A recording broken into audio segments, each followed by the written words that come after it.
Ed Schultz, Susan Commentary, right with you on this Thursday edition. Good to have you with us. Well, the much-anticipated meeting between Donald Trump and Paul Ryan and some U.S. senators on Capitol Hill has taken place. We know that there was no swearing, that there were no lines in the sand drawn. Actually, pretty impressed with how Trump went up there and listened. That's the word out of some of these meetings that he had with some senators. Paul Ryan had this to say about the meeting on Capitol Hill with the Speaker. I think we had a very encouraging meeting. Look, it's no secret that Donald Trump and I have had our differences. We talked about those differences today. That's common knowledge. The question is, what is that we need to do to unify the Republican Party and all strains of conservative wings in the party? We had a very good and encouraging, productive conversation on just how to do that. Okay. Trump is pretty smart. You'll learn a lot more listening than you do talking. And I think that, I was in previous podcasts, I was saying that he was going to go up there with a big ego and say, you guys got to do it my way or the highway. Well, you know what? I think eventually he'll get to that. But his emotions and his ego didn't run away with him today. You can tell that by the joint statement that was put out. And you can tell by what also Ryan had to say about it. It was important that we discussed our differences that we have. But it was also important that we discussed the core principles that tie us all together. All right, now we're getting into it. The core principles. It has been reported that they did talk about judges with the United States Senate Republicans. And I told you earlier that this is the big key, the Supreme Court. This is the big prize. So think about that. How well do you get to know somebody in 45 minutes? Ryan and, of course, Trump don't know each other, but Trump doesn't know these senators either. So he has two very short meetings with them, and one of the first things the Republicans want to know is, okay, who are you going to put on the Supreme Court? The fact that they even brought up judges and taxation shows you exactly where the Republicans are. You don't have to go too deep in detail into the meeting. Those are the only things you need to know. And if Trump can operate within those guidelines and listen to those righties on Capitol Hill, they're probably all going to endorse him. And you know who the great unifier is of the Republican Party? Well, her name is Hillary Rodham Clinton. They all want to beat Clinton.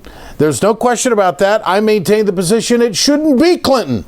And Democrats got to realize that. The hell with this delegate count. You got to look who's winning key states that the Democrats are going to have to win the White House. And you're also going to have to look at momentum. And you're also going to have to look at the fact that Bernie Sanders polls far better than Hillary Clinton against Donald Trump. For more on that, let's turn to Larry Cohen. He is a longtime former president of the Communication Workers of America and certainly a great advocate and surrogate for Bernie Sanders. Larry, good to have you back with us. My pleasure. Didn't take him long to get to the Supreme Court conversation, did it? No, and it doesn't take them long to unify. They have too much in common. So moving to where the Sanders campaign is right now, the narrative that is out there is this, that Bernie's in the way and really hurting Hillary. And I mean, if I were on that Sanders team, I would be furious at that kind of conversation. How is this being received? And of course, we listened to what Bernie had to say yesterday to Andrea Mitchell on NBC when he said, don't tell me to feel sorry for Hillary Clinton for the things that she's had to put up with. What am I putting up with on the campaign trail? What's your reaction to all that? Bernie's going to stay focused, as he did today, in Pine Ridge on, what American working families face and what we need to do about it in this country. He's going to stay focused on every voter, every delegate, getting as many delegates as possible, and going to Philadelphia either as a nominee or with 45% of the delegates, something like that, more than 1,800, and a serious negotiating position and voice in the convention and outside the convention about where this country needs to go. And, my strong opinion is that voice is where Democrats need to go if they're going to win in November, not just the presidency, but up and down the ballot and House of Representatives and the Senate. This is one of the most focused campaigns I think I've ever seen. This is Bernie Sanders on WABC Radio in New York talking about the mission. We're also fighting for the soul of the Democratic Party, whether the Democratic Party remains dependent on Wall Street contributions, or whether we move the direction that our campaign has gotten, which is 7.3 million individual campaign contributions averaging $27 apiece. So there's a philosophical difference of opinion, a strong difference of opinion. Do we fight for working families? Do we work with working families? Do we bring them into the Democratic Party? Or do we remain more dependent than we should on big money interests? Now we're going to fight. That entire theme has been very consistent for Bernie Sanders throughout this campaign, and the DNC knows it. That's why the DNC has hired Barney Frank to counter. I mean, that's the story, how it's written. They've hired Barney Frank, the DNC, to counter Bernie Sanders on Wall Street. Larry Cohen, what does that mean? Well, that's trouble in terms of the convention. So Barney Frank is going to chair the Rules Committee, and at the same time, he's been hired. Barney Frank is not somebody who's going to unify this party. So I think that's not a good sign. And, there's a loud and clear message for the Clinton campaign, if not the DNC, they're not exactly the same, that the way you're going to unify this party is by working with Bernie Sanders and not working around him. And you think that this hiring of Barney Frank is just that, working around the Sanders campaign? Well, I think there's a belief there that somehow, he's the solution. And he's not at all a solution. I mean, we do not view him as a unifier. We view him as somebody who's been an attack dog and totally wrong on the financial issues. From our point of view, he's entitled to his point of view as well. But, not somebody who believes that Wall Street's been the problem, not somebody who believes that strong measures are needed so that the outcomes for working families in this country are different, not the words. I'll tell you what, this is the first shot over the bow that the Clintons have put. Let's face it. The Clintons run the DNC. Debbie Wasserman Schultz is going to do anything Hillary Clinton wants. She's been a Clinton bootlicker for a long time. And now the fact that they've got Barney Frank hired, and as the story reads, to counter Bernie Sanders' campaign on Wall Street, just tells me that we're never going to see the text of those speeches to the Goldman Sachs folks of the world. We're never going to get our hands on that. We're never going to know what's being said behind closed doors. And there's never going to be any Wall Street reform to protect the American middle class and to protect the labor unions in this country the way we need to if we're going to have a thriving and rebuild our economy. I mean, that really is the message in all of this. And I hope that people in the Sanders campaign and when I say the Sanders campaign, I'm talking about millions of people who have supported Bernie, that this is same old stuff. This is why you hear that if they don't unify the Republican Party, that there's going to be some Republicans come over and support Hillary. Hell, why not? They're not going to reform Wall Street. A third of the money that has been collected by Hillary Clinton has come from Wall Street.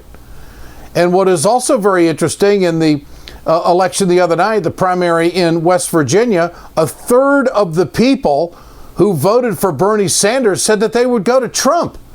Now, you can view that as an anti-Hillary vote, or you can view that as Bernie Sanders' strength with independent voters, which I think parallels the poll out there, him doing very well against Donald Trump as opposed to Hillary Clinton. Larry, your take on that? No, I think you're right. People have, a positive vision of what they want to see in this country. And this notion that we're just going to unite people against Trump without standing for something, that's better than nothing. That's not going to cut it. I just did a call with Kentucky media. That primary is coming up next week. And, similar state, especially the eastern part of Kentucky.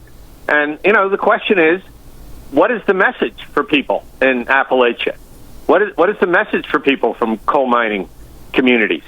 And, Bernie doesn't mince words about where energy is headed, but at the same time, he supports a trade policy that means we'll have a steel industry in this country.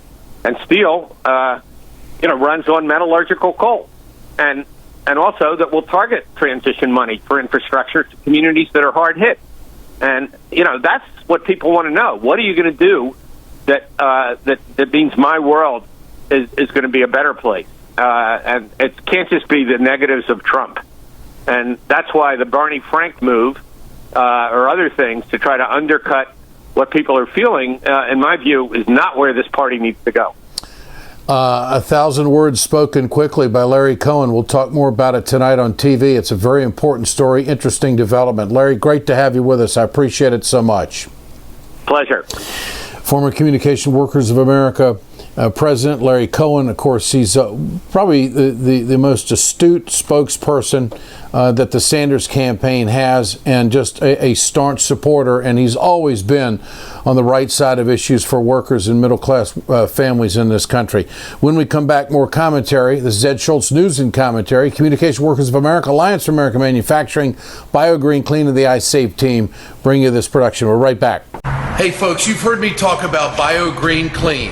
I'm going to show you right now on my airplane just how tough this is. I want you to keep in mind, chemical-free, 100% plant-derived, biodegradable. It is the safest cleaner that you can get, and it's the most effective. Go to our website, wegoted.com, or go to biogreenclean.com. www.biogreenclean and order today.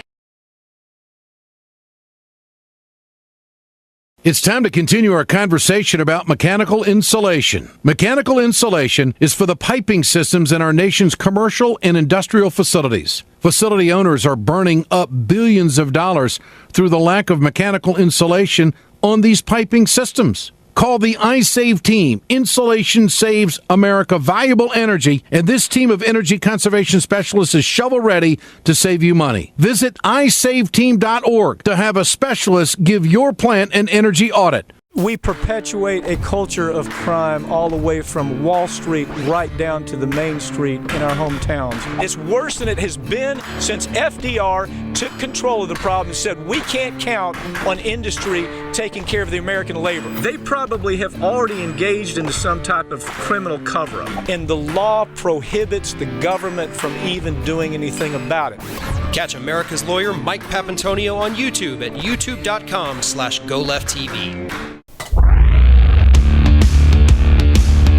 Ed Schultz, News and Commentary with you on this Wednesday edition. So Trump is out there talking about who he wants to have as a VP, and he's also talking about how he wants somebody with political experience, but also he's going to stay away from executive orders. Now, wait a minute now. Hold on. Barack Obama would not be doing all these executive orders had there not been all this obstruction. We don't have anything going on in our government right now because the Republicans can't do a budget. The Republicans don't have anything on jobs. The Republicans don't want to do infrastructure. I mean, the list goes on and on and on. And so naive Donald, he says he calls him Bernie, crazy Bernie. Well, how about naive Donald? Donald Trump thinks that he's going to be able to get whatever he wants if he's going up against a Democratic Senate. No, there's going to be a filibuster there, too. And, of course, he's not going to get much done based on some of the things he's saying if the Democrats do get the majority in the Senate as well. But here he is on what he wants to do. Told me once before you're looking for someone who has experience in government. Most likely. And I've seen a lot of that, so that hasn't changed. Most likely. I mean, I have one that maybe could fit the role very nicely that would not be really government related as much. But I do like the concept of we're going to be passing legislation.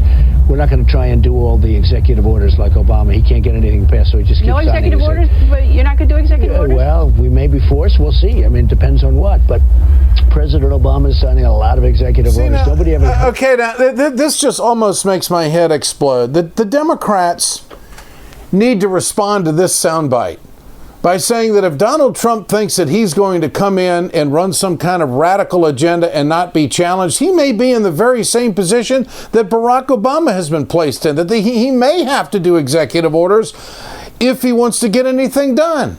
So we are putting the cart way ahead of the horse on this, but Trump has a way of doing that. We got to call him on it. This is Ed Schultz, News and Commentary. Have a great weekend. We're back on Monday.